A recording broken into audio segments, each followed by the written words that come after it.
All right. In this video, I want to talk about what is soon to come to pass, and this is according to prophecy. Now, the thing to take into consideration is this word soon. I'm not saying that this is going to happen starting today or tomorrow. I'm just saying that this has already started, and it's a chain reaction.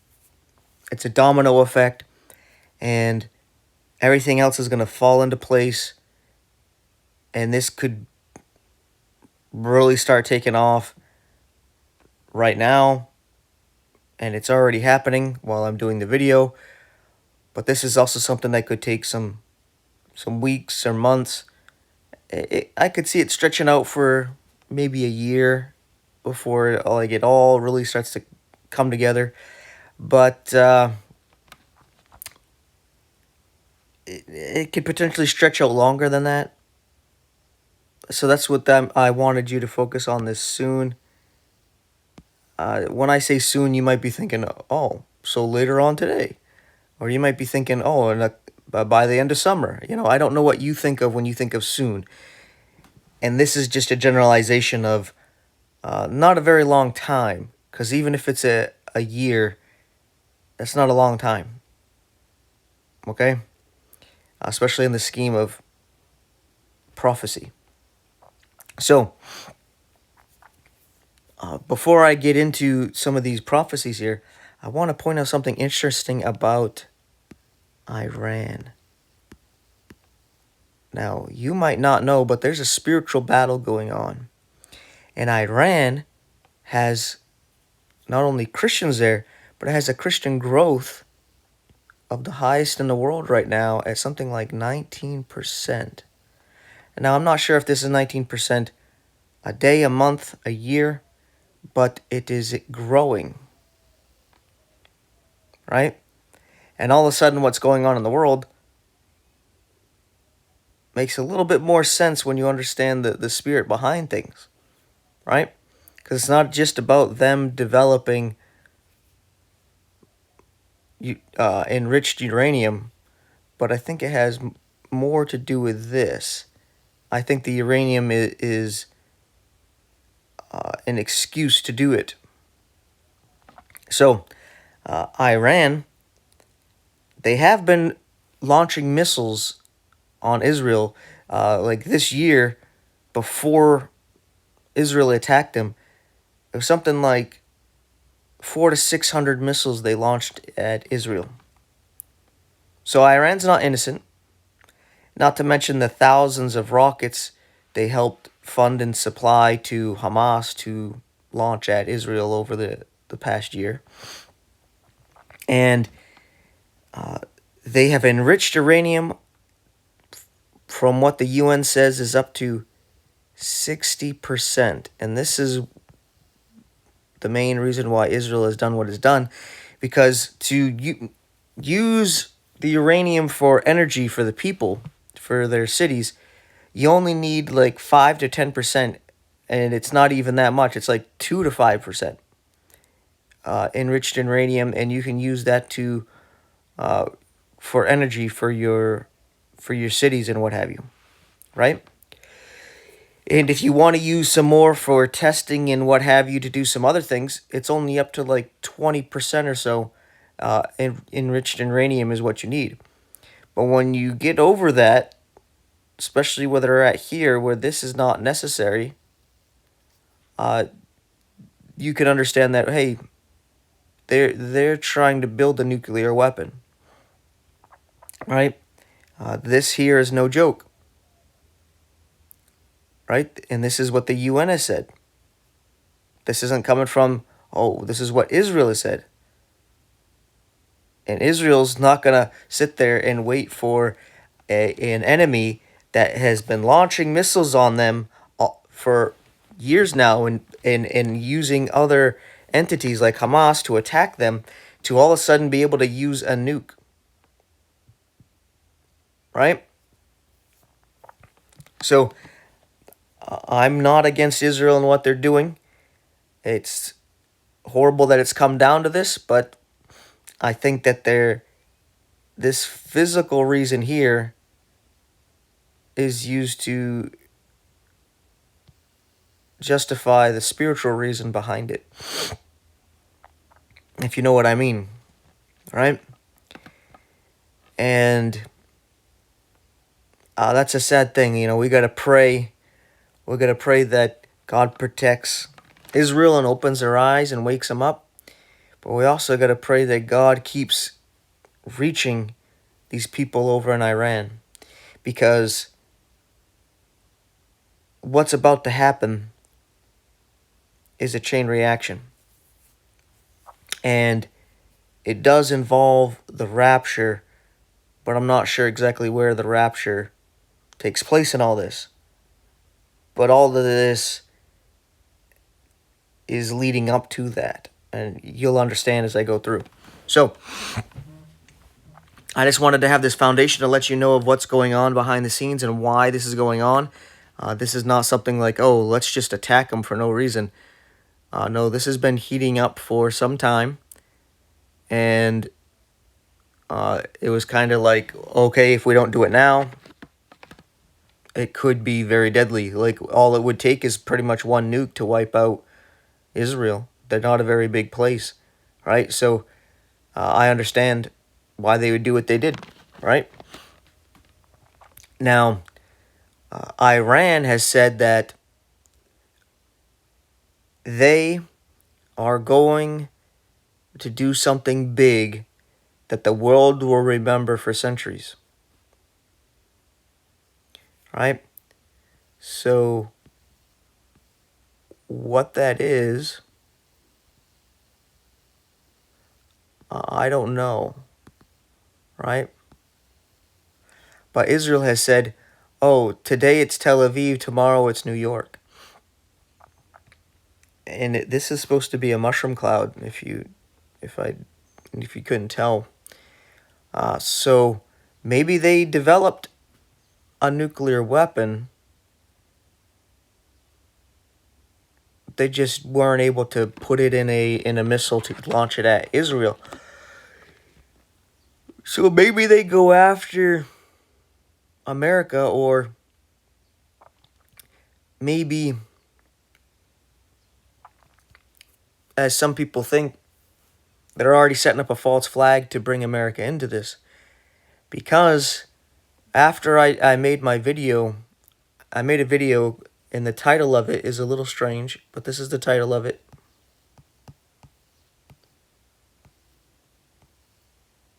Daniel 2, 7, 8, Revelation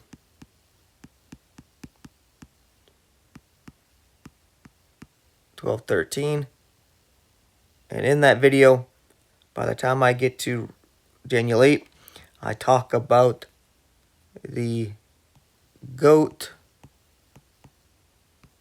and ram. And I was saying it's a dual fulfillment. And the ram is Persia, and it has its two horns because it has its leader, and then it has its religious leader, supreme leader. I don't remember the names they call their leadership there. And the goat is actually America. And in the story in Daniel 8, the goat flies across the world, like you see America moving its aircraft, like somewhere between a third and half of the Air Force, over to the Middle East. And it comes across the whole earth, and with great force, and destroys the ram. It breaks off its two horns, right? That might be because, for starters, Donald Trump is a prideful man, and he wanted to bring peace. He wanted to make a legacy by doing these deals. Iran would not do it. So he's like, all right, Israel, go ahead, do what you're going to do. And Iran still, I think they want to talk now, but I think it's too late. You hurt Trump's pride. He wants to really send a message to anybody else who wants to do this, to show that he's not messing around. And if Iran does something like this, even if it's not that big, but does something like that, then America is definitely going to do something. They're already setting up to do it, and I think they're going to fly across here and just lay waste. Showing you again that the goat is the U.S. and represents Babylon, and the iron and clay.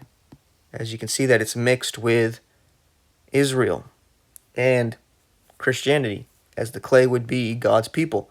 But they're miry baked clay, as in they're dirty and hard-hearted and can't be molded. Right? They're apostate Jews and Christians mixed with Babylon, which is the U.S.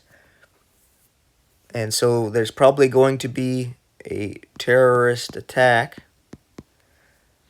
and this will be used to justify what's about to happen. And like I said, I believe it might be also in Daniel chapter 8 that it mentions this, that the Antichrist's abode is destroyed. So his home, Donald Trump's home, New York.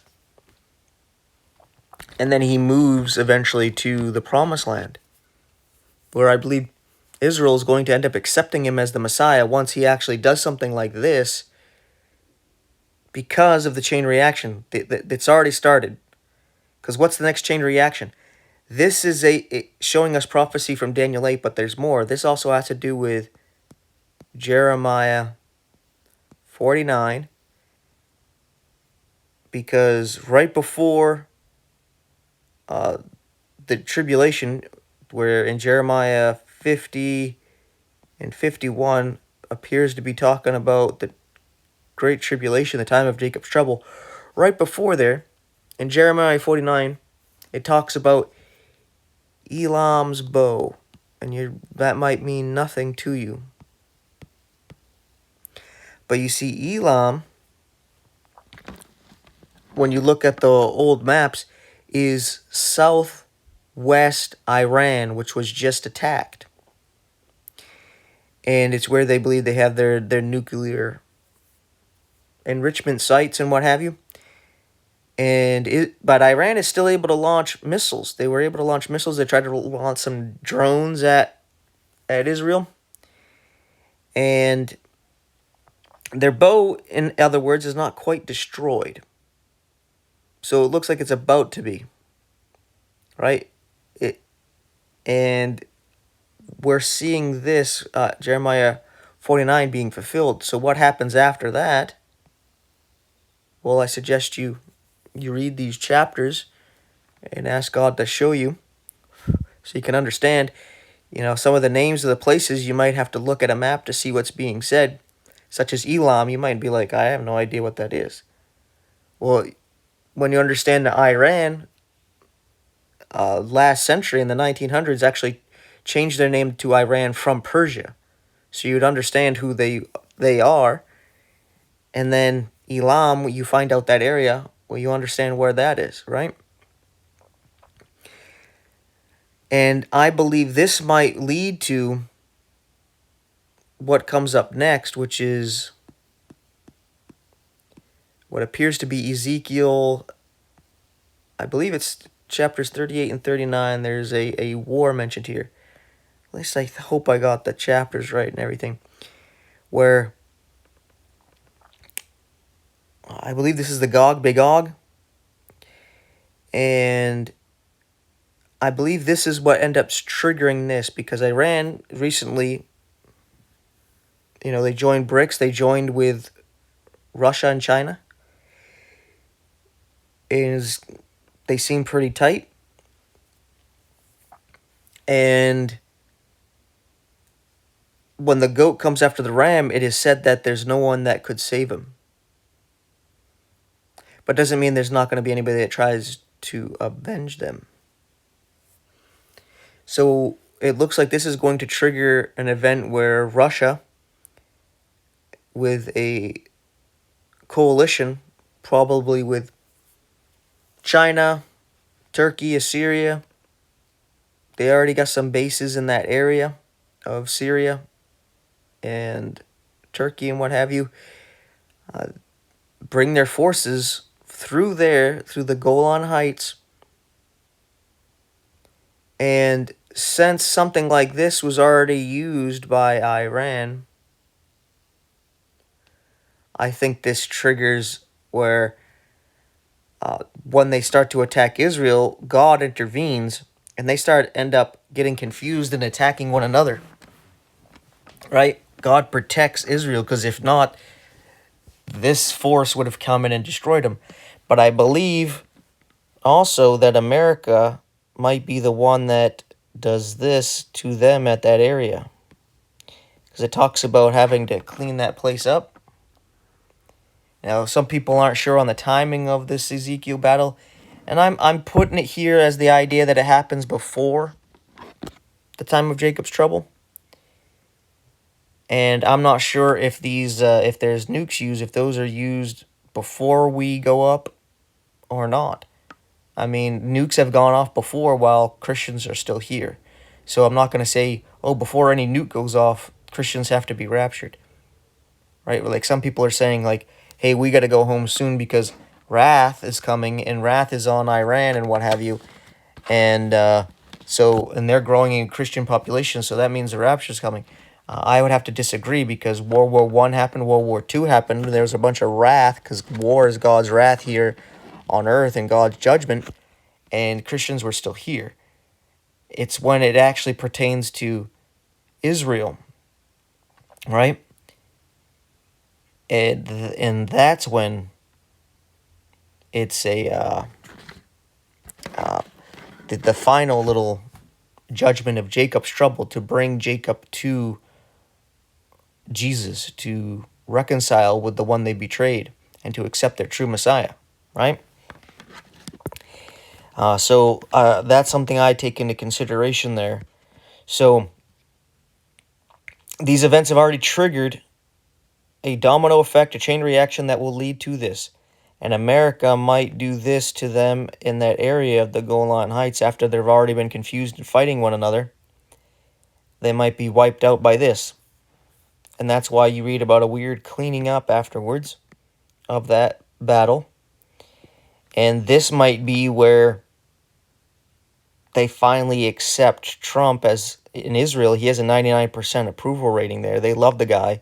They given him the crown of Jerusalem, and they printed his face on their temple coin, and they call him the Gentile Messiah. He converted to Judaism. I believe that's when they would call him their Messiah. That's when they accept him as their Savior. As he went and did what he did to Iran, then he did that to save them there, to help. They will accept him, and they'll give him credit. You see, in Ezekiel, during that battle, God's intervening. He's protecting Israel, right? And it's like I said, in Iran, there's a spiritual battle going on with people being converted. And now all of a sudden, because of this, they're being attacked, right? So Satan is obviously invested in that. Well, when they all come after Israel and God intervenes and they start shooting each other up at the Golan Heights, guess what's going to happen? Israel's going to see God intervening. So what does Satan have to do? He has to do this, because then he can take credit for the one doing it, right? Because they're going to give God the credit. So now Trump has to come and drop a bomb on them, wipe them out, and be like, I'm the one that saved you, right? Take God's credit. They accept him as their Messiah. And then that sixth seal, not the sixth seal, I'm sorry, in Revelation chapter 6, I'm sorry about that, let me erase that. The first seal of Revelation 6, this would be officially opened. That's me showing it cracked open, right? And by this time, before this seal is opened, the rapture happens. Right? I don't know how soon before this. Okay? I don't know how soon before this. But before this seal is opened, which is when this happens against the force coming after Israel, the rapture happens. And we're seeing the chain reaction, the domino effect that leads to this. So we're right there at that time. Now, how soon? I imagine it's already being prepared, but I don't know how fast it's going to come to pass. I can't tell you. Because there's times where I'm like, oh, it's going to happen right now. And then it takes way longer than I thought. So I don't want to tell you, oh, here, we're at the door, we're ready to go right now. Right? So, really cool stuff happening. I hope you can see this and get excited about it and start praying for these people, because our time is just about up.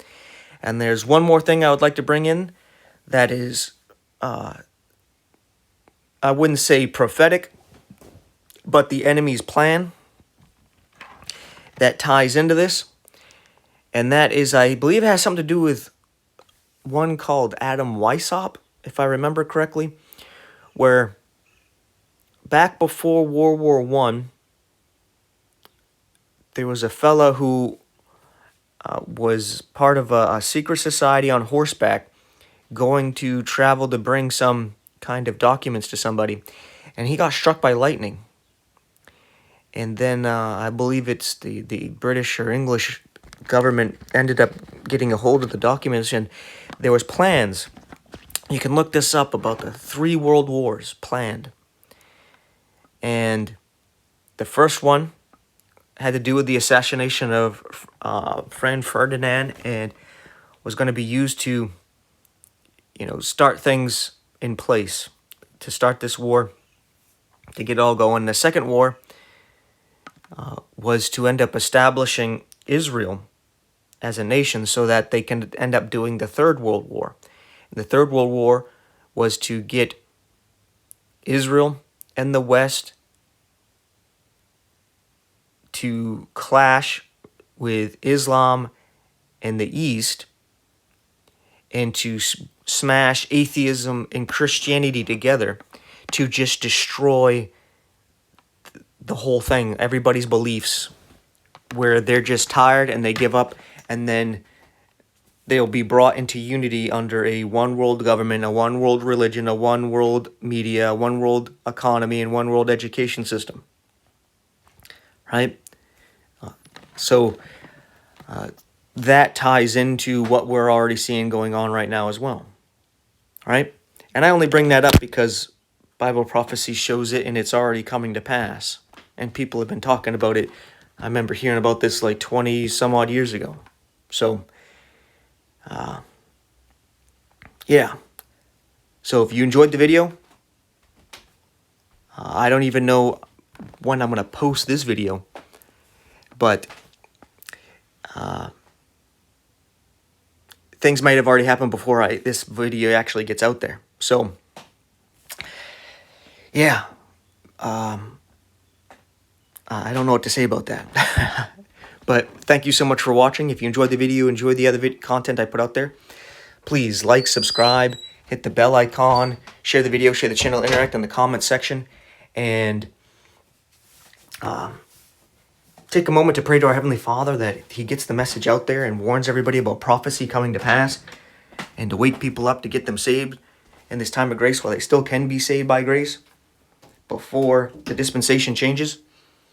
And if you're a cheerful giver, there's 4 ways you can support in the info description box if you so choose. With all that being said, thank you so much for watching. Take care. I'll see you in the next one.